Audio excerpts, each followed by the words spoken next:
é bom pra mim, é onde eu quiser estar. A estrela ainda brilha, ela é quem vai me guiar. Ser guerreira é minha sina, batalhando pra vencer. Tenho voz pra ser ouvida, tenho sonhos pra viver. Não vão mais conseguir me anular, me calar. Ninguém vai me impedir de cantar e lutar. Seja em casa, no campo, na rua ou na praça. Chega de mordaça, agora eu vou falar.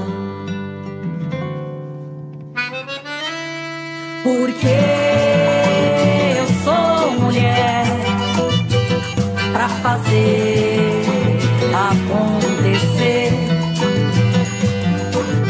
Eu sou uma delas, são elas por elas, ocupando os espaços de poder.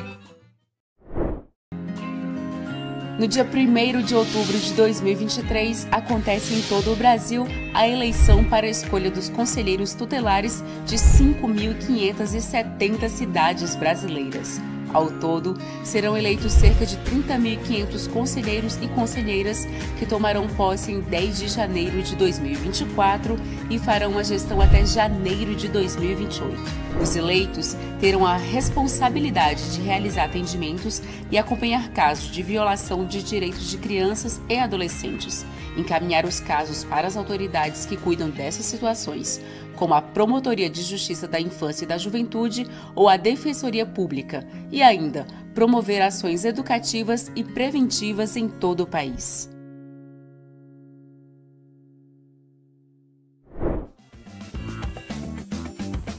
Enfrentamento à violência contra crianças e adolescentes é o tema da aula desta quinta-feira, com a professora Daniele Rebelo.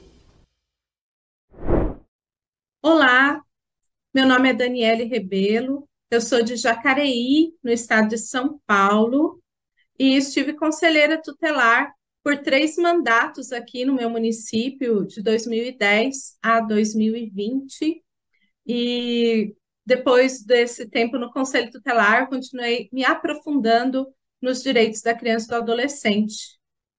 E recentemente desenvolvi uma pesquisa, uma dissertação de mestrado sobre o tema do enfrentamento à violência sexual contra crianças e adolescentes.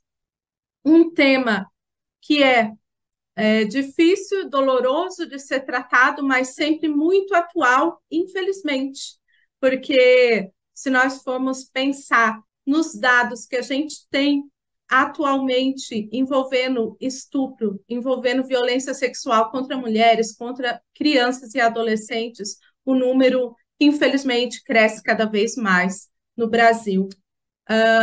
Alguns dados recentes que nós temos aqui, do Disque 100, por exemplo, de 1º de janeiro a 12 de maio de 2021, trazia que 7,5% das denúncias registradas eram sobre violência sexual contra crianças e adolescentes. E ainda, um levantamento do Fórum Brasileiro de Segurança Pública de 2019 a 2021 demonstra que o crime com maior incidência acontece na faixa de 0 a 17 anos, totalizando 73.442 casos neste ano, que eu falei, 2019 a 2021, nessa faixa etária. E aí, recentemente, nós, mulheres, também nos deparamos com um triste recorde do ano de 2022, quando foram, então, registrados quase 75 mil estupros no Brasil. O Anuário Brasileiro de Segurança Pública deu conta que 61,4% desses quase 75 mil estupros referem-se a crianças e adolescentes com menos de 13 anos de idade. Ainda falando sobre dados, outros dados tristes é que apenas 8,5% dos casos de violência sexual contra crianças e adolescentes, contra mulheres também são notificados. Ou seja, esse número que nos assusta ainda não representa nem 10% dos casos que realmente acontecem no Brasil. Isso porque a violência sexual é situação que acontece em quase 90% dos casos dentro de casa. É violência doméstica, é violência intrafamiliar. E é por isso que a gente precisa tratar sobre isso.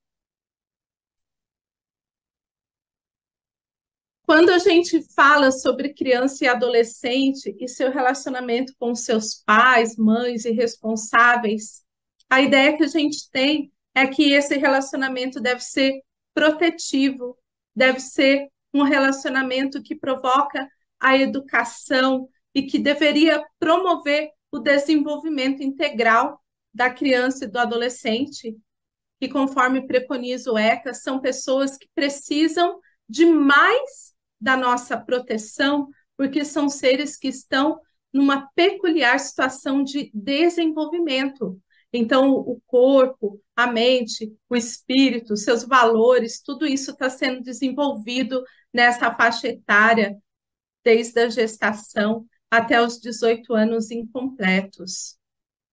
E aí, quando a gente pensa que é no local onde deveria acontecer a proteção, que acontece o maior número de casos de violência sexual, isso nos assusta e também nos provoca uma série de questionamentos.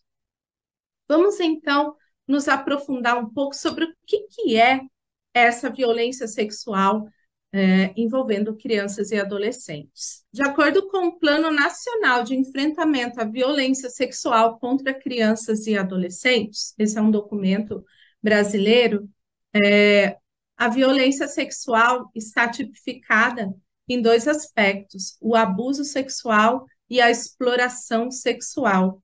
O abuso sexual é todo aquele jogo de poder exercido por uma pessoa mais velha ou por uma pessoa que, com relação à criança ou adolescente, é uma pessoa com mais maturidade, com mais idade, com mais desenvolvimento da sua sexualidade, e aí, usando de todo esse jogo de poder, faz uso de uma criança ou adolescente para obter um prazer sexual. E isso pode ser através de uma estimulação que, a princípio, não é violenta, que, a princípio, a criança ou adolescente não consegue identificar como sendo violenta, como sendo algo que lhe causa desconforto. E assim, essa pessoa que convive com essa criança e que começa com essas carícias e que vão avançando, avançando, avançando, até provocar um desconforto nessa criança ou no adolescente. Porém, ainda essa criança ou adolescente, estando em situação de desvantagem, começa a sentir o medo, começa a ter a percepção de que essas carícias não são agradáveis para ela, porém, se ela não tiver uma outra pessoa adulta em quem possa se apoiar, em quem poderia contar a situação e relatar, essa situação continua se perpetuando e às vezes acontece e dura por anos.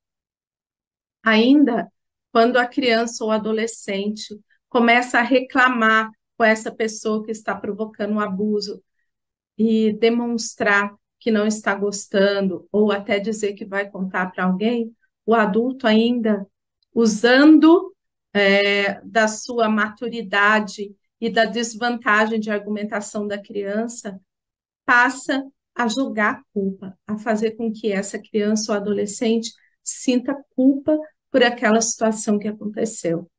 Então, é muito, é uma coisa assim muito sensível, difícil de ser identificada e principalmente subnotificado. A exploração sexual também um crime muito presente e que acontece demais no Brasil é quando crianças e adolescentes são influenciados ou são usados para o prazer sexual, mas nesse caso ainda para obtenção de dinheiro, para obtenção de recursos. Nós não podemos nunca dizer que uma criança está se prostituindo ou que um adolescente está se prostituindo, mas que está sendo explorado sexualmente, porque uma criança ou adolescente, por ser essa pessoa em desenvolvimento, ainda não tem o discernimento para definir que na vida dele ou dela, ela deseja se tornar uma pessoa, um profissional do sexo, uma prostituta. Então, isso se caracteriza como exploração sexual. Vamos tratar um pouco agora sobre uma importante lei brasileira, que é de 2009, e que trouxe avanços na situação de estupro de vulnerável. A Lei 12.015 de 2019 trata sobre o estupro de vulnerável. Essa lei veio revolucionar a possibilidade de maior punição dos crimes de violência sexual contra criança ou adolescente. Por quê? Se a gente imaginar uma criança, talvez que ainda não saiba verbalizar tanto, ou uma criança que, por ser criança, não faz ideia ainda da sexualidade ou do que consiste o relacionamento sexual entre pessoas, esse tipo de carícia, conforme eu falei anteriormente, fica muito difícil de identificar como crime antes dessa lei. Por quê? Antes dessa lei de 2009, era possível comprovar que uma criança sofreu violência sexual ou um adolescente apenas se tivesse acontecido uma conjunção carnal. E aí, essa lei do estupro de vulnerável, ela caracteriza qualquer ação feita por um adulto para obter vantagem sexual, para obter prazer, como estupro de vulnerável. O artigo 2017 diz o seguinte, que ter conjunção carnal ou praticar outro ato libidinoso, ou seja, ato libidinoso, beijar uma criança, acariciar o corpo dela, qualquer outra atitude, independente se tiver acontecido conjunção carnal, vai ser caracterizado como estupro de vulnerável. E isso no caso de pessoas menores de 14 anos. Tá? Então, qualquer pessoa menor de 14 anos, tendo conjunção carnal ou não, se foi envolvida numa situação em que o seu direito sexual foi violado, é considerado estupro de vulnerável. E ainda, na Lei 12.015 de 2009, trata sobre o favorecimento da prostituição ou outra forma de exploração sexual de vulnerável.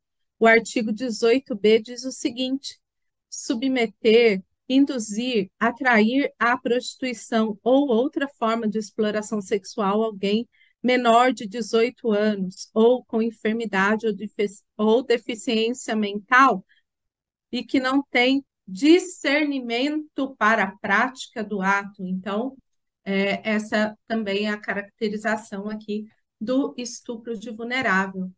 E essa, então, como eu falei, é uma lei muito importante, porque antigamente quase nenhuma situação de estupro de vulnerável conseguia ser comprovada, porque a gente sabe que a pessoa adulta sabe argumentar, enquanto que a criança ou adolescente ainda sem compreender muito bem a situação que aconteceu com ela, às vezes por influência da família, às vezes por medo, diversas vezes muda, faz algumas trocas sobre a forma como aconteceu a situação e aí acaba se perdendo.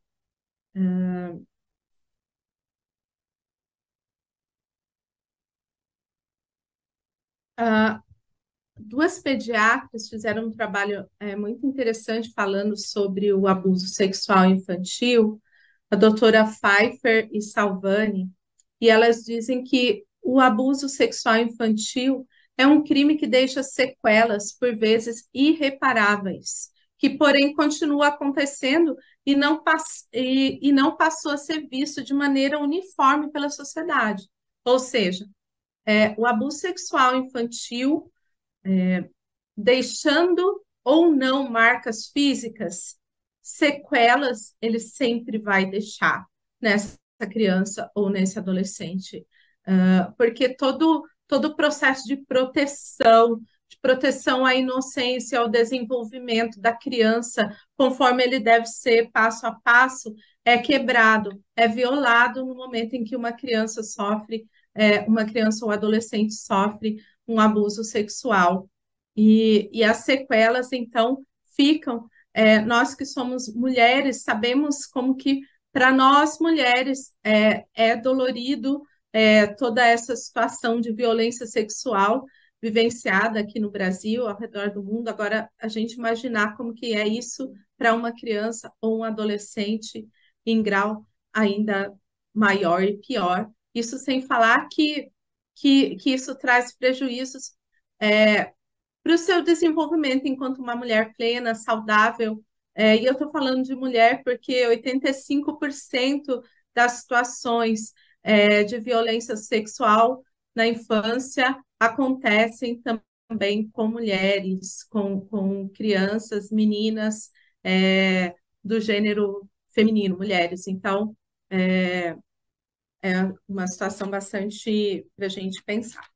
O Estatuto da Criança e do Adolescente, ele estabelece, então, vários direitos, né? Os direitos, então, que estão previstos aqui no artigo 4º do ECA, que diz que é dever da família, da comunidade, da sociedade em geral e do poder público assegurar com absoluta prioridade a efetivação dos direitos à vida, à saúde, à alimentação, educação, ao esporte, lazer, profissionalização, cultura, dignidade, respeito, liberdade, convivência familiar e comunitária. E por que é importante a gente ter em mente esse artigo? Porque, por exemplo, se a gente pensar no direito à saúde previsto no ECA, uma criança que tem a sua dignidade sexual violada também está tendo o seu direito à saúde violado. E é muito importante a gente pensar agora um pouquinho sobre a saúde, porque é nas UBSs, nas unidades de pronto atendimento, locais muito importantes que favorecem a identificação de casos suspeitos ou já concretizados de violência sexual contra criança e adolescente, ou até de outras violências, porque é na saúde que os profissionais, ao fazer o atendimento, vão identificar algumas questões que podem caracterizar a violência sexual. Algumas questões que são mais fáceis de identificar, por exemplo, uma adolescente gestante, uma adolescente, por exemplo, menor de 14 anos, numa gestação. Isso é estupro de vulnerável, porque conforme nós vimos na lei de 2009 a 2015, qualquer atitude sexual com uma pessoa menor de 14 anos é considerado estupro de vulnerável. Então, uma adolescente aos 13 anos, gestante, ela sofreu um estupro. Então, precisa ser caracterizado e tratado como tal. Outras formas de identificar a violência sexual é através das infecções sexualmente transmissíveis. Antigamente a gente chamava de DST e atualmente IST. Então, uma criança que chega numa unidade de saúde apresentando uma infecção sexualmente transmissível, também é um indício que pode caracterizar um abuso sexual vivenciado por essa criança. Além disso, também nas UBSs, nos postos de saúde, mesmo não havendo situações físicas, também se identifica outras questões, por exemplo, emocionais e psicológicas que estão afetando determinada criança e que podem também dar indício desse tipo de violência, de outras violências também. E aí, como que o profissional de saúde deve agir nessa situação? O artigo 13 do ECA indica que todos os profissionais, não só os de saúde, mas as pessoas que trabalham nas diversas políticas públicas, os de saúde, de educação, de assistência social, eles têm como obrigação comunicar os órgãos de proteção quando identificarem um caso suspeito ou concretizado de violência contra a criança ou adolescente. Essa comunicação deve ser feita ao Conselho Tutelar do município, para que então o Conselho Tutelar comece a aplicar as medidas de proteção previstas, que daqui a pouco a gente vai falar mais sobre isso. Os casos de suspeita ou confirmação de castigo físico, tratamento cruel ou degradante e de maus tratos contra crianças ou adolescentes serão obrigatoriamente comunicados ao Conselho Tutelar da respectiva localidade, sem prejuízo de outras providências legais. E para que o profissional de saúde faça essa comunicação de maneira correta, é indicado, o Ministério da Saúde indica o uso da ficha SINAM, que é uma ficha, que é um formulário que a gente consegue encontrar no site do Ministério da Saúde, que todas as UBSs e locais que atendem crianças, adolescentes, mulheres, idosos, devem ter junto com os demais formulários, porque é através deste que se faz a comunicação. Fazer a comunicação de maneira correta é muito importante, pois, primeiro, vai desencadear as medidas de proteção para essa criança ou adolescente. Segundo, vai gerar dados. E terceiro, com esses dados, é possível, então, que o município possa pensar políticas públicas a partir dos dados gerados de violência no município.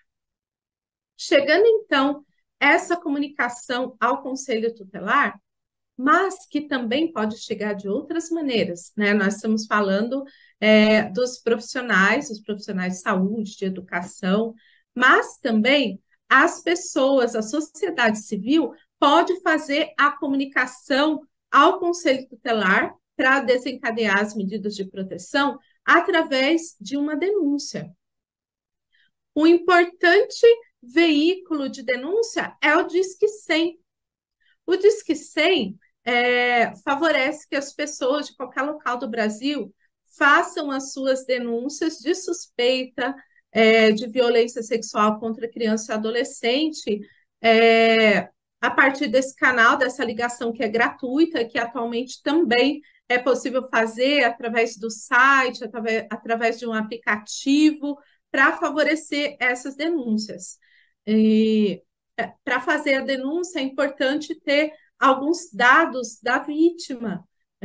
Por exemplo, o nome, o primeiro nome, o endereço, que é a coisa que quem é conselheiro tutelar mais precisa. Não dá para fazer uma denúncia se não tiver o endereço dessa criança ou adolescente. Então, é muito importante ter um nome, um pequeno relato da situação e o endereço dessa pessoa, para que, então, o Conselho Tutelar possa desencadear as suas medidas de proteção.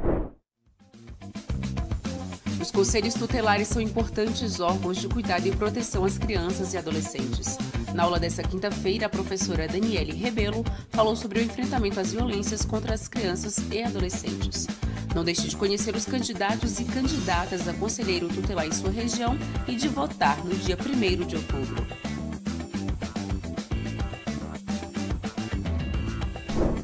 Compartilhe as aulas do TV Elas por Elas Formação com as suas companheiras. É de segunda a sexta-feira, sempre às 4 horas da tarde, aqui na TV PT.